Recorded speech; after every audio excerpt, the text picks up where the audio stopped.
Alright, what's up, YouTube?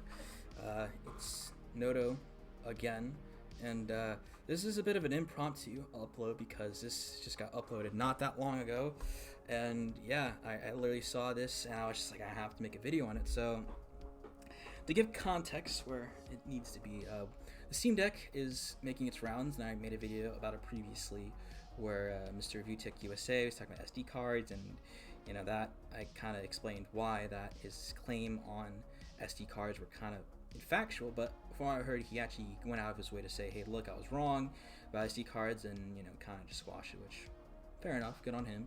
But today's topic is about Funhaus, and for those who don't know, Funhaus is basically what it used to be, was basically remnants of Inside Gaming. Inside Gaming was with Machinima before they went defunct, and there's still a lot of dudes there. Basically, they would play video games, make funny content, that sort of thing.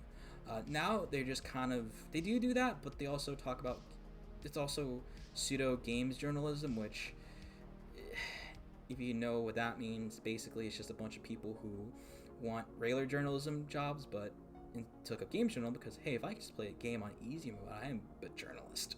And yeah, in this today's video, technically podcast, but clip from the said podcast kind of made its rounds, and it's oh man, it is not faring well. The title is Steam Deck tries and fails to be the Switch, and at the time of recording, the like to dislike ratio is being super crazy. Like right now, it currently sits at 100 likes and 245 dislikes. So the ratio on this thing is insane, and that's the time of recording. It's only at 3,000 views, and it only got uploaded like a few hours ago. So yeah, it is pretty nutty. So I'm just gonna do what I usually do, get into my gamer chair, which is squeaky as all hell, and we're just gonna tear right into it. So let's just endure the cringe and we'll go from there. Did you pre-order Bless you. Thank you. the Steam Deck? Bless you. Bless you. No, first of all, it seemed like pre-orders were a mess with a lot of the same things that people ran into with complaining the about with the PS5. Really? Yeah, a lot of like web pages not loading correctly, people putting queues, I think. Yeah. And it was different in that you didn't have to pre-order it. You could put a $5 pre-order down. Yeah. Yeah, to and that's hold what you're yourself a referring space to, in right? line. It's the $5 thing. Yeah. Yes. Yeah. I saw everyone posting about it. I wasn't totally clear on how it was all working out, but it's like a much more approachable pre-order, and you Yeah. have to wonder if that means that a lot of stock is going to be freed up by people who don't actually go ahead and buy it. Yeah, Yeah, I was So- kind of surprised because like I went ahead and did it. I don't You know. did? I feel like I'm not 100% on it yet, So- but I threw $5 Jacob's in. on It's the $5. list. Yeah. Yeah, It's so, like, it's $5. But I remember seeing lots of people saying they were struggling with it, and I was able to just do it. Where are you gonna Like, take immediately. that? I guess some people have complained about issues about it crashing, which complaining about websites crashing when everything is online is kind of a lame thing to complain about, where it's like, dude, a highly anticipated item gets announced, everybody's gonna want it at the same time, shit's gonna crash, simple as that. So, but I think what Valve did and how they handle pre-orders, where you have to have an active Steam account, which had to purchase before June of 2021, and you only had to pay $5 down, which would reserve your spot to basically buy a Steam Deck. And I think you'll be able to buy it in December, because that's when they start shipping, but I don't know for sure. So yeah, let's keep on going. This my Here, question. he's going to bring it here. Yeah. There's computers On the here. podcast. He's going to play it on the podcast. Exactly. We're never going to hear from him again. We'll Like- see him all the time. Yeah. I just don't understand the point of it. They don't understand the point of a handheld console and why it's popular. I mean, like, that's kind of a dumb thing, because if that's the case, why is the Switch so popular? It's literally a powerful enough handheld where you can play any game in your Steam library and you can take it anywhere with you. Literally, people just like playing games in their bed, on the bus, or wherever the hell they're doing. Handheld gaming has gotten insanely popular lately, and the Switch has done a good job in making handheld gaming super popular again. Because the thing is, this idea of having AAA experiences on the go is so cool. And people will think like, well, why would you want to play on a TV? Sure, but some people just want to play games in their bed, or while they're at school, or whatever. That convenience is super fun. I I think it's the fact that so you can get a dock for it, sold separately, and it's actually not that expensive. It's what, 400? But the Mhm. controllers like don't come off, so then how do you play it? Bruh. Gee whiz. I don't know, Mr. Genius. I mean, like, their controller's already attached to the thing, and I guess you're supposed to just use the thumb pads, or just, use the touchscreen. I don't know. I don't know. I don't know, man. I guess you gotta get another adapter for it to play it. I don't know. You can probably, it's probably like, I have like an NVIDIA Shield thing with my TV, and you can just sync a Bluetooth controller to it. So it has Xbox and PS4 controller support. So assuming you have any of those around, you could just sync it via Bluetooth, because it doesn't need like an extra dongle, I don't think. Okay, I didn't know there I'm was not a dock. 100% certain, but I know it docks. And it connects to an external display. Steam Deck, They it don't docks. say the Steam Dock decks. I also only keep calling on- it a Stream Deck. Yeah. Like, they every put time it I talk so about close. this thing, I call it a Stream Deck. And what's more, there was Stream Deck announcements last week as well. Yeah. It's just too much, It's You just know, too much. All For this me, tech. I'm just like, I play my PC games because I like the keyboard and mouse and like the power behind my PC. I can kind of understand that, but it's like the idea of, oh well, I already have a gaming PC. Why do I need this? And it's like, well, it's literally a handheld. You can play it in your bed. You can do whatever. I don't understand why the idea of something that's a portable console that isn't made by Nintendo is such a hard thing to comprehend for some people. Like, sweet Jesus, like, why is everybody nowadays like can't wrap their heads around a handheld console not made by Nintendo or Sony so hard to understand? Why is that? I'm just so confused. Anyways, let's keep on going, because I am losing so many fucking brain cells, dudes. Yeah. And that's for 16 gigs of RAM, cloud saves, and they say a decent battery life. I don't know what that entails, but Yeah, what does that Probably mean? depends I on mean, the game, this thing too. is chunky. Like, you can just see it's a big boy. Like, this is like a hefty guy. Yeah. Like, it looks like it's got more weight. Like, the Switch Yeah. has body because the Joy-Cons go back, but the screen on the Switch is pretty svelte. I don't know why. Why does everyone need to complain about the weight of a handheld, dude? Like, why? That's the number one thing. I was like, oh my god, this thing is gonna be super heavy. I don't know. I mean, like, I'd rather a thing have a slightly more heft and ergonomic than something that's like small and compact and it feels uncomfortable to play with over extended periods of time. Like, dude, like, I have like, I remember Griffin Gaming. He said that he has an Xbox Elite controller, which I have one as well. Those controllers are dope as fuck. They're a little more heavier than your average controller, but they feel nice in the hand. A full metal build. It's an awesome controller. It feels nice.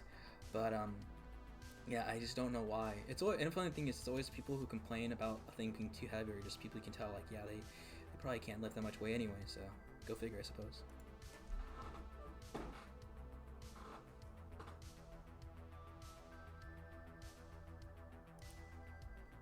Once again,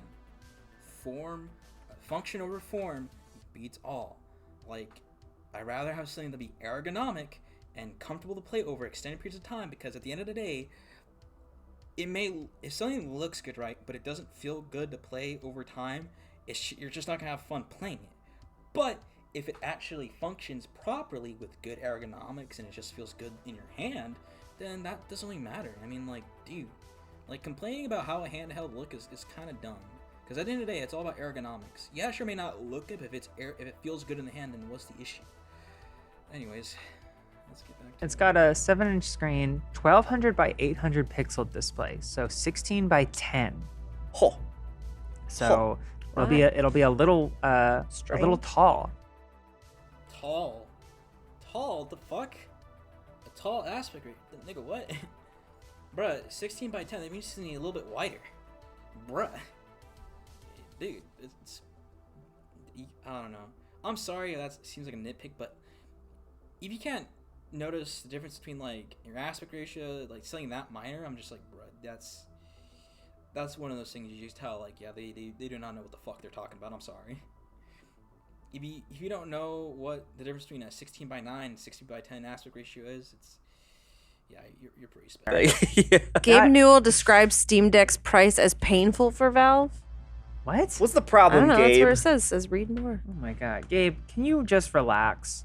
Well, that's the thing. Is like console hardware always gets like sold at a Affordable loss, for right? gamers, but painful for Valve. Anyways. They'll be It- fine. Yeah. What They're are you? gonna be What fine. are they gonna do? They're struggling for cash. They They're spent strapped. so much time gouging developers before Epic Game Store came along and made the developer split 30 to 70. Yeah, I guess that context, that statement, the reason why it's considered painful is because they're taking a loss on the console. They have to make it competitive to consoles like Switch and other stuff like that. So initially they're taking a loss because of all the hardware in it. They're willing to take said loss because they need to have that competition with Switch, or else it's not going to be viable. And even then, it's because the thing is that they priced it like moderately higher. Like say they have it, the base model be like $500. That would be pretty hard sell for some people, especially for a handheld. But $400 I feel like is a pretty good sweet spot because you are getting more performance compared to a Switch, and it's not insanely high. But the different SKUs allow you to have like better memory and storage and all that. But I'm surprised you even brought up the whole Epic Game Store thing, where it's like, oh well, if they're making so much money from devs, why do they need to, say they're taking a loss on it? Because it's all about because if Valve really want to make this thing so they have to take a loss on it. And on top of that, with the whole Epic Game Store thing, that's a kind of a dumb argument to even bring up because, dude, games are not successful in the Epic Game Store. They are not. The Epic Game Store has such a small fucking player base to where, yeah, you may get more money per sale, but honestly, every time, like any game that exclusive for the Epic Game Store is only there for a year, and then it shows up on Steam on a discount. I'm not even joking. Every game that comes to Epic Game Store when it comes to Steam is discounted. So literally, people would rather just wait till it's on sale. I feel like I've already seen one of these in a yard sale, Oh yeah. right? Yeah. It's like, what is this? Like a Sega box? curious. Yeah. Sega box? Is this Yeah. the Soldier box? And so like what is it about this that makes it so much more like I feel like people have gotten excited about this. Yeah, people were the but, like, gaming why Twitter this? was aflame. Yeah, yeah. why this and not like the past other 5 Valve things? Because it's a handheld. Simple as that. Like, people seem to think that, because the Steam machines exist, that Valve can't sell hardware. I mean, first of all, the Valve Index exists, and on top, not only does Steam already have a vast library of VR games, but they also release Valve Alex, which is a critically acclaimed VR game. And with the Steam Index, literally, you get to take your whole entire Steam library on the go. And it's crazy because the Steam library is super vast and it's way bigger than all the current gen consoles combined, because it just has so many games and so many different genres on Steam. So it's very versatile just by the library alone. But also the fact that you can put Windows or whatever the hell you want on it allows you to do a lot of emulation stuff, or just there's so much stuff you can do with the Steam Deck. It's kind of insane, really, and I'm really excited to see what people do with it. Is it because it's Switch-ish? Is it because it's like Well, a Switch? yeah. Yeah, and I bet there was also like a fervor around the other things before. But Yeah. those things felt like they were geared towards making the experience more convenient for existing PC gamers. This feels like something to bring people from console to PC. Yeah. I mean, sure, but I don't know. I think people were thinking that, this is gonna get people into PC gaming. Not necessarily. I feel like this is more of a companion piece to already existing gaming PC. I think that's what this is being marketed as. The idea that, because if you just buy the Steam Deck and you don't really have a lot of games in your Steam library, you can get something out of it. But I feel like if you already have that really big expansive Steam library, you can just hey, I'm playing a game on. I can just go from playing my game on my PC to playing on my Steam Deck, because Valve has said that they want to try and do something where, you can suspend a game on your PC and then resume it on the Steam Deck. I don't know how they're gonna do that, but at the moment they do have cloud saves where you can have your saves transferred from your PC to your Steam Deck. So that's a big thing. This could be for console gamers, but I feel like this is already meant for people who already PC gamers who already have that expansive Steam library. Like people who just like, hey, I want to play CS:GO surfing on my bed, or I want to play Hades on the go. You know, simple as that. I think that's the market Valve is looking for, but you know, whatever you say, I guess.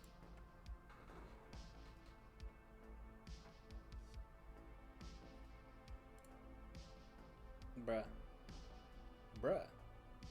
Double bruh. This is, in fact, a gaming PC in a handheld form factor. Yes, it has a console-like UI with SteamOS and Proton, but Valve has said on numerous occasions that you can do whatever the fuck you want with it. You can put Windows on it, you can put Linux on it, you can install emulators on it. It's a PC in a sense that like it's so much customizability, versatility. You can do whatever the hell you want with it. It is a PC at its core. Literally, that's what Valve said. I don't know what's that's hard to comprehend. So overall, these guys, they're like you said, they're just your average game journos who don't know what they're talking about, who do bare minimum research, and then kind of just have blanket statements, and then surprised that they have these shit takes based on poor research, and they wonder why they get so much hate. Literally, it's not that hard to do at least a decent amount of research, or at least if you have an interest in games, you do enough research to know what the fuck you're talking about. Which, once again, with these game journalists, as time goes on, they kill their credibility by the dumb shit they say, and they wonder why. So I guess the moral of the story is, do your research. It's not that hard. Literally, if you can do it for a fucking research paper for school, I'm pretty sure you can do it for a fucking podcast. So yes, this has been me, Noto Bones. I hope you enjoyed the video.